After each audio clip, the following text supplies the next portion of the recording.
नमस्कार, कांचन किचन रेसिपीमध्ये आपलं सर्वांचं मनापासून स्वागत। आज काय बनवायचं? आज आपण झटपट तांदळाचे आप्पे बनवू। म्हणजे झटपट म्हणजे 1-2 ते 2.5 तास आपण तांदूळ भिजत घातलेले आहे। हे पहा, या ठिकाणी मी 5 वाटी तांदूळ घेतलेले आहे। आता तुम्ही कोणत्याही वाटीनं तांदूळ घेतला तर तेच माप ठेवायचं। 5 वाटी तांदूळ आणि 1 वाटी उडीद डाळ आणि अर्धी वाटी हरभऱ्याची डाळ हे या ठिकाणी मी सकाळी 8 वाजता भिजत घातले होते। आता याला जवळजवळ भिजत 2.5 ते 3 तास झालेले आहे। जरी 1.5 तास भिजवलं तरी सुद्धा चालतं जर गडबड असेल तर। मुलांना आमच्या कसं आहे, रव्याचे आप्पे आवडत नाही, त्यामुळे मी सकाळी आप्पे मागितल्यानंतर म्हटलं माझ्याकडे पीठ तयार नव्हतं, म्हणून मी सकाळी हे भिजत घातलं। 5 वाटी तांदूळ घेतलं, 1 वाटी उडीद डाळ घेतलं आणि अर्धी वाटी हरभरा डाळ। आता आपण काय करायचं, हे मिक्सरमध्ये रवा जसा असतो ना तसं बारीक करून घ्यायचं।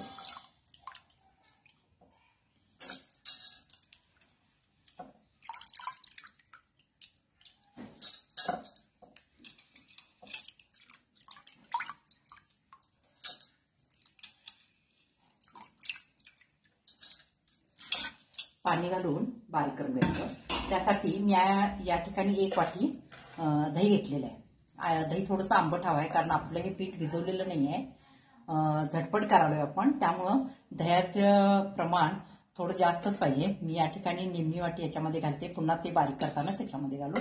आता पाणी घालून आपण रवा जसा असतो तसं पद्धतीनं बारीक करून घ्यायचं। हे पहा, या ठिकाणी आपलं बारीक झालेलं आहे। पहा, रव्यासारखं बारीक केलेलं आहे, लगेच बारीक झालेलं आहे। डाळ वगैरे याच्यामध्ये काहीही राहिलेलं नाही आहे। आता काय करायचं, खाण्याचा सोडा घ्यायचा, कारण आपलं पीठ फुगलेलं नाही आहे, त्यामुळे खाण्याचा सोडा अवश्य आहे। हे 1 चमचा घाला, म्हणजे तुम्ही जसं पीठ असेल तर त्याप्रमाणे घाला। जास्त घातला तर पीठ जास्तच फुगतं, पीठ कमी जास्त असतं। माझं थोडंसं पीठ जास्त आहे, त्यामुळे मला 1 चमचा लागला। पूर्ण पोह्याचा असतो तो। आणि चवीप्रमाणे मीठ घालायचं याच्यामध्ये। मीठ चेक करून तुम्ही घालू शकता।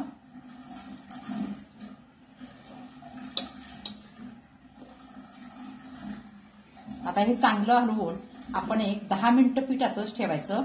समजा तुम्हाला जर गडबड असेल तर काही प्रॉब्लेम नाही, तुम्ही लगेच करू शकता।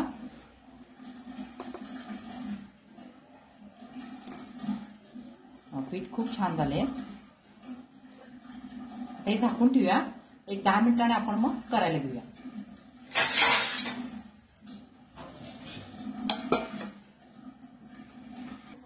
हे पहा, 10 मिनिटं झालेले आहे, 10-15 मिनिटं। पीठ पण आपलं चांगलं फुगलेलं आहे सोडा घातल्यामुळं। आता काय करूया, प्रथम चटणी करून घेऊया। या ठिकाणी मी ओलं खोबरं घेतलेलं आहे आणि हे पहा, मी तडका करून घेतलेला आहे, म्हणजे मिरची, कढीपत्ता, जिरे आणि मोहरी। आता काय करायचं, फक्त यातली मिरची फक्त आपण याच्यामध्ये घालायची। मिरची कच्ची घालू नका, त्याचा तुरट असा म्हणजे खाताना वास पण येतो आणि चव देत नाहीये, मग त्यामुळे मिरची भाजून घालत जावा। आता हे आपण काय करायचं, पाणी घालून पेस्ट करून घ्यायची आणि याच्यामध्ये थोडा लिंबू पिळायचा। तुम्हाला आवश्यक असेल तर पिळा, दही घातला तर दही घाला, चालते तरी पण। आता हे पाणी घालून आपण पेस्ट तयार करून घेऊया। हे पहा, या ठिकाणी बारीक केलेलं आहे। आता याच्यामध्ये काय घालायचं, आपण कढीपत्ता, जिरे, मोहरीचं जे मिश्रण होतं ते तडका याच्यामध्ये द्यायचा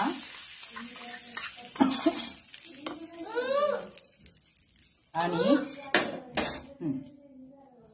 त्याच्यावर कोथिंबीर घालते। हे पहा, ही आपली आप्याबरोबर खाण्यासाठी चटणी तयार आहे। आणि याच्यामध्ये मीठ घातलेलं नाही आहे मी।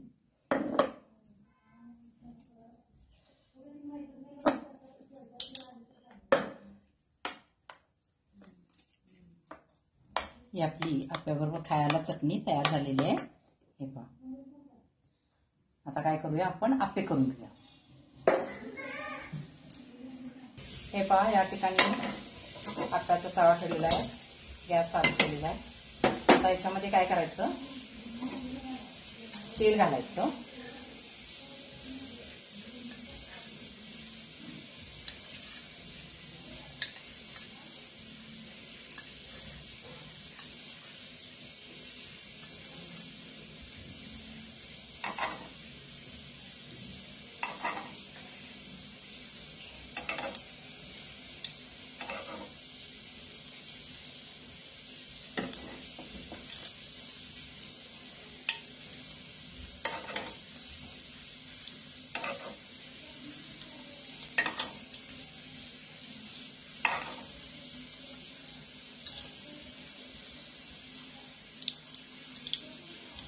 तेल चांगलं गरम झालं की मग त्याच्यामध्ये आता हे मिश्रण घालायचं आपण.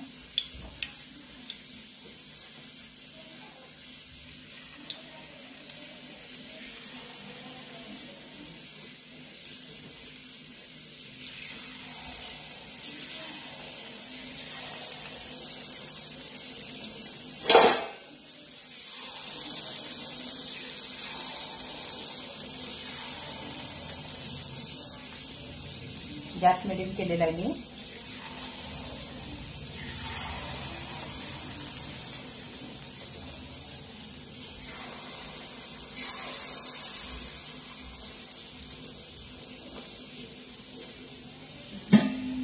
आता पुन्हा 1-2 मिनिटं काय करायचं, गॅस मोठा करायचा, त्याच्यावर झाकायचं आणि पुन्हा 1-2 मिनिटांना गॅस लगेच बारीक करायचा आणि सारखं असं अधूनमधून सारखं जर हलवत राहायचं. म्हणजे कडेला सुद्धा काय होतं, मध्येच करपतं, मध्ये गॅस असल्यामुळे थोडंसं असं फिरवलं की चव बाजूनं आपले आप्पे चांगले भाजतात. नंतर आपण चेक करून बघूया. पाहूया, हे पहा आप्पे आपले चांगले फुगलेले आहेत. आता आपण काय करूया, पहिला मधले, कारण मधलेच करपतात थोडे, नंतर घेऊया.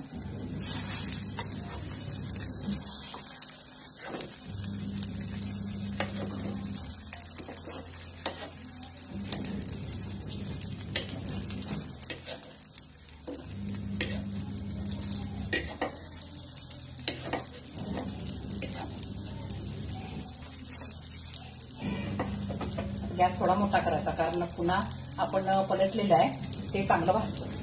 आता याला मला तेल घालायची काही गरज नाही आहे, कारण मी सुरुवातीला तेल जास्त घालते, त्यामुळं पलटल्यानंतर सुद्धा अजून तेल याच्यामध्ये आहे, एवढा तेल आहे अजून, ते चांगलं भाजतं.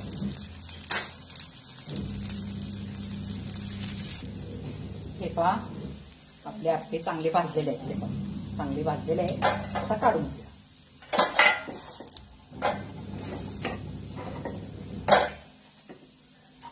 जे भाजले नाही ते आपण असं मध्ये ठेवू शकतो.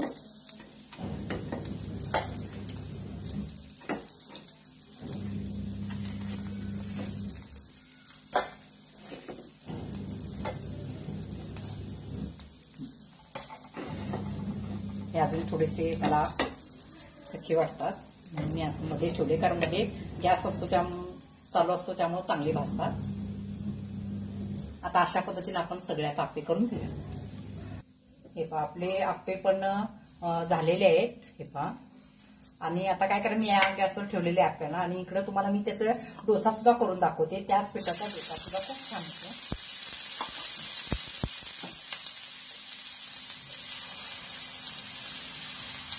एकदम पातळ बसला, म्हणजे खूप छान कुरकुरीत होतो.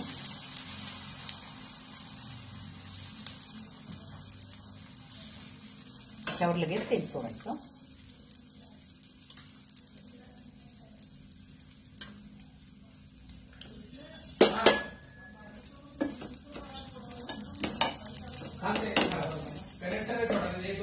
हे पहा, या ठिकाणी आपला डोसा पण तयार झालेला आहे, कुरकुरीत झालेला आहे. आपला डोसा पण तयार आहे. त्याच पिठाचा डोसा पण केला आणि आपण आप्पे पण केले. हे पहा, या ठिकाणी आपली चटणी तयार आहे, डोसे पण तयार आहेत आणि आप्पे पण तयार आहेत. एकाच पिठाचे आपण बनवले. याची तुम्ही इडली सुद्धा बनवू शकता. आता माझ्याकडे तेवढा वेळ नाही आहे, तर मी तुम्हाला इडली सुद्धा बनवून दाखवली असती. तुम्हाला जर माझा व्हिडिओ आवडला असेल तर लाईक करा, सबस्क्राईब करा, शेअर करा. धन्यवाद.